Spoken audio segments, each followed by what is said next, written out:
Marre des relations toxiques qui vous épuisent? Il est temps de dire stop.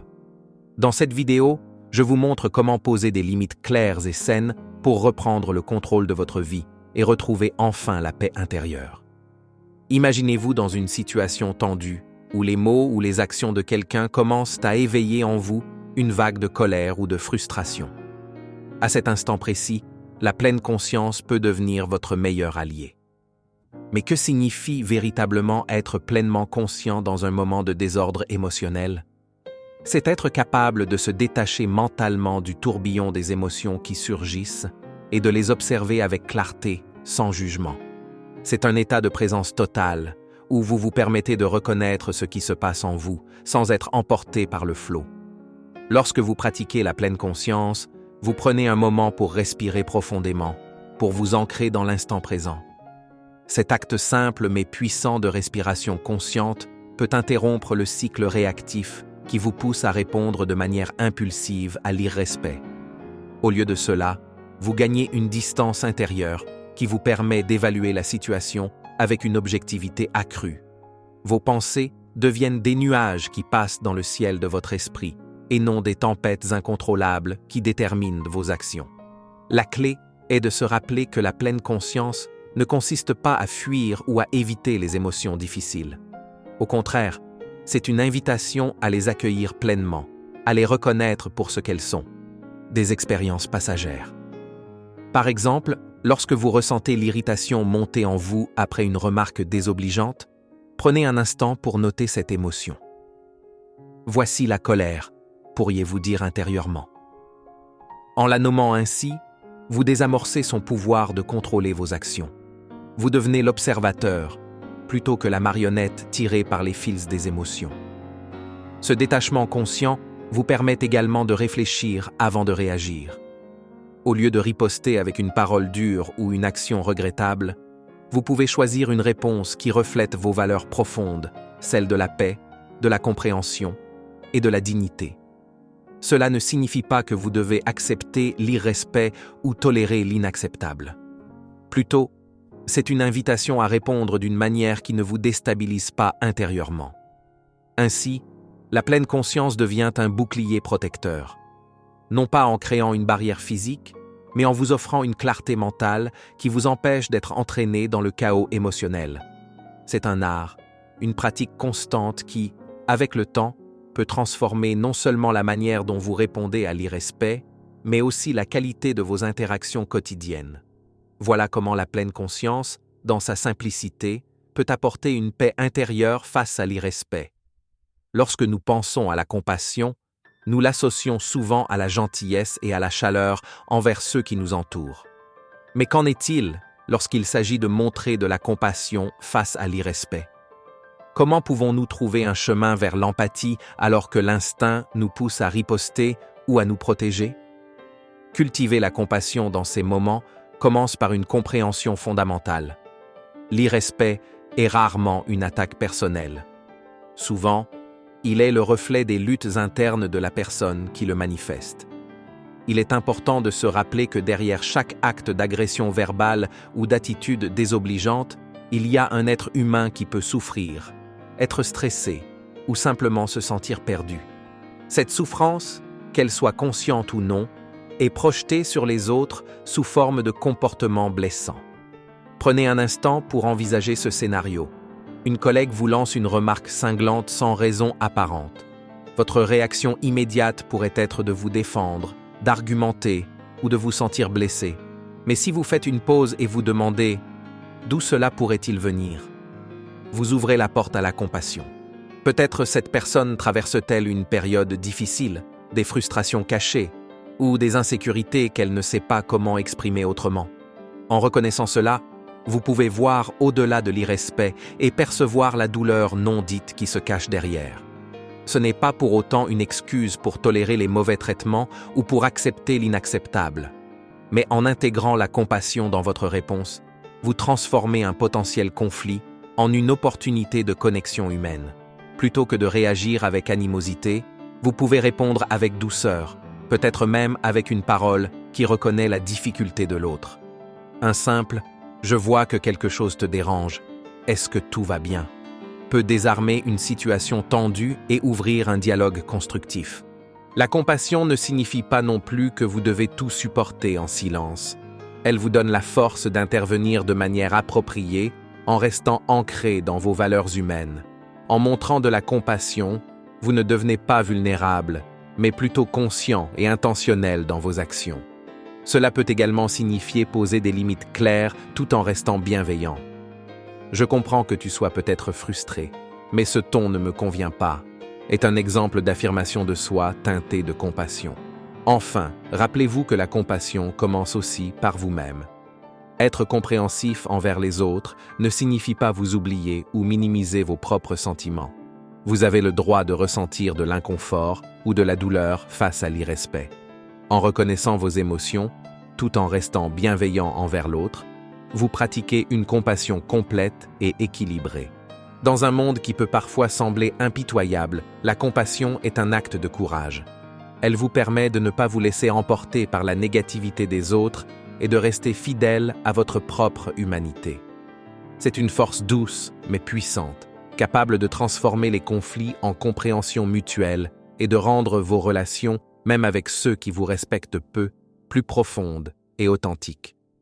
La patience, souvent perçue comme une simple vertu, devient un véritable art lorsqu'elle est appliquée face à l'irrespect.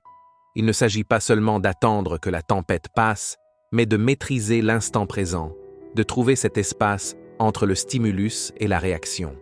Cet espace, bien que souvent fugace, est précieux. C'est le lieu où réside notre pouvoir de choisir une réponse plutôt qu'une réaction impulsive. Lorsqu'une personne vous manque de respect, votre instinct peut vous pousser à réagir sur le champ, à vous défendre ou à répliquer de manière cinglante. Mais la patience vous offre une alternative puissante. Elle vous permet de ralentir, de respirer profondément et de réfléchir à la meilleure manière de répondre. C'est un acte de retenue, non pas par faiblesse, mais par force intérieure. En pratiquant la patience, vous refusez de vous laisser entraîner dans un cercle vicieux d'émotions négatives. Visualisez un instant une conversation tendue où l'irrespect surgit comme une étincelle dans une atmosphère déjà chargée. Sans la patience, cette étincelle peut rapidement se transformer en un incendie émotionnel. La patience, cependant, agit comme un extincteur silencieux, apaisant les flammes avant qu'elles ne prennent de l'ampleur. Cela vous donne la possibilité de voir la situation sous un nouvel angle, de prendre du recul et d'éviter de réagir de manière instinctive. Pratiquer la patience ne signifie pas que vous ignorez ou acceptez l'irrespect. Au contraire, cela vous permet de traiter l'événement avec lucidité. Lorsque vous êtes patient, vous ne laissez pas vos émotions prendre le dessus. Vous prenez le temps de comprendre les dynamiques en jeu, ce qui vous permet de choisir une réponse qui reflète vos valeurs et qui ne nourrit pas davantage de conflits. C'est une forme d'autodiscipline qui vous protège des regrets futurs. Mais la patience ne se limite pas à l'attente silencieuse. Elle implique une action intérieure active. Observez vos propres émotions, les reconnaître et les laisser passer sans y succomber.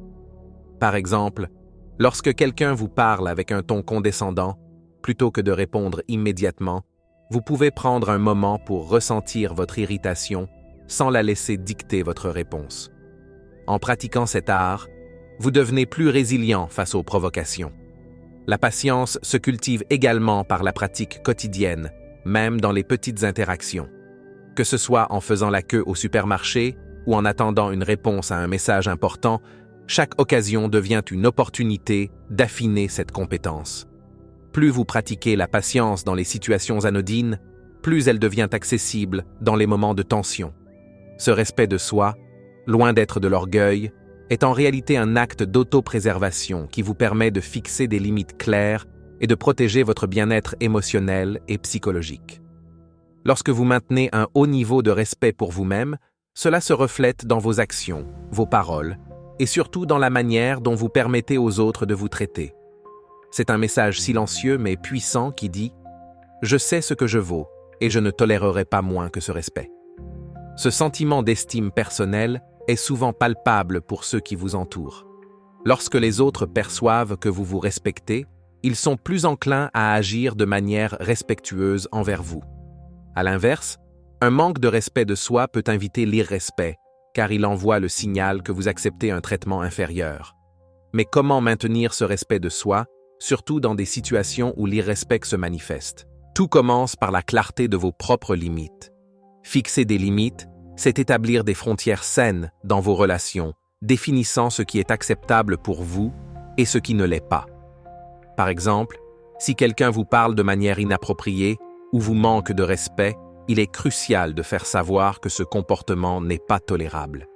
Cela peut se faire de manière assertive et calme, sans agressivité, mais avec une fermeté inébranlable.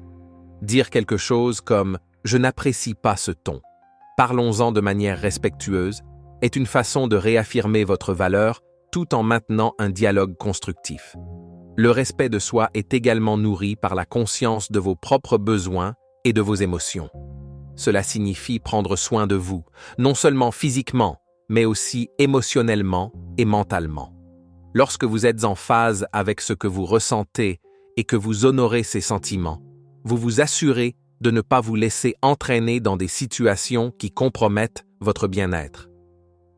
C'est cette connexion intérieure qui vous aide à prendre des décisions alignées avec votre valeur personnelle, même si cela implique de vous éloigner de situations ou de personnes toxiques.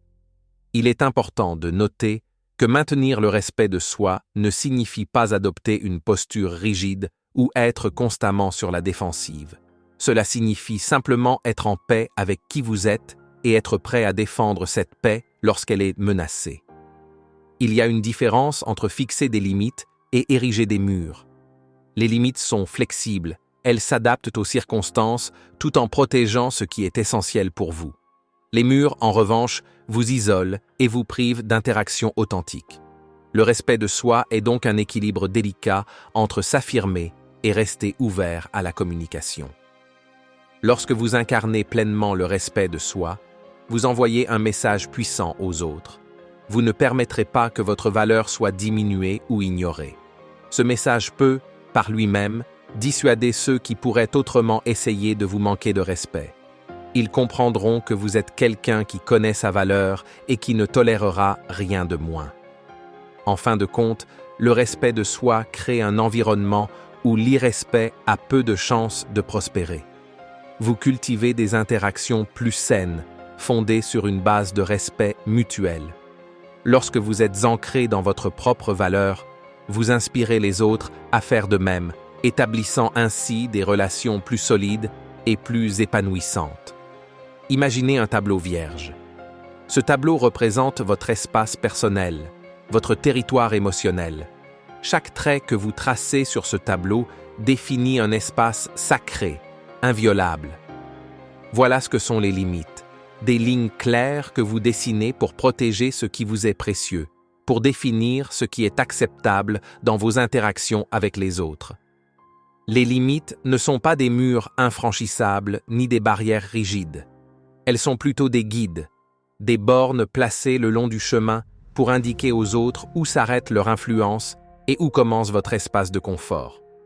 En fixant ces limites, vous ne repoussez pas les gens, vous les invitez à comprendre la meilleure façon de se comporter avec vous. La clé ici est la clarté. Lorsque vous définissez une limite, il est essentiel que votre message soit limpide, dénué d'ambiguïté. Si vous dites « Je préfère que tu me dises les choses en face », il ne doit pas y avoir de doute sur ce que vous attendez. La précision dans la communication de ces limites réduit les risques de malentendus et évite que l'autre personne ne franchisse une ligne sans s'en rendre compte. Mais la clarté seule ne suffit pas. Vous devez également être assertif, c'est-à-dire capable d'exprimer vos besoins de manière directe et respectueuse. L'assertivité n'est pas de l'agressivité.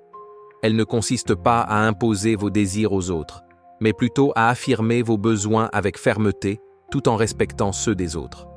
Par exemple, au lieu de dire « Tu ne respectes jamais mes souhaits », vous pourriez dire « Il est important pour moi que mes souhaits soient respectés dans cette situation ». Cette différence subtile change tout. Elle permet de poser une limite sans créer de conflit inutile. Enfin, il faut comprendre que les limites sont autant pour vous que pour les autres. Elles vous rappellent ce que vous méritez, le respect, l'écoute et la considération. En les établissant et en les communiquant, vous envoyez un message puissant à vous-même et aux autres. Je me respecte assez pour ne pas accepter moins que ce que je mérite. Merci d'avoir suivi cette exploration des limites saines et du respect de soi. N'oubliez pas, vous méritez des relations qui vous élèvent. Si cette vidéo vous a aidé, pensez à liker, commenter et vous abonner pour plus de contenu sur le chemin vers une vie plus équilibrée et épanouissante.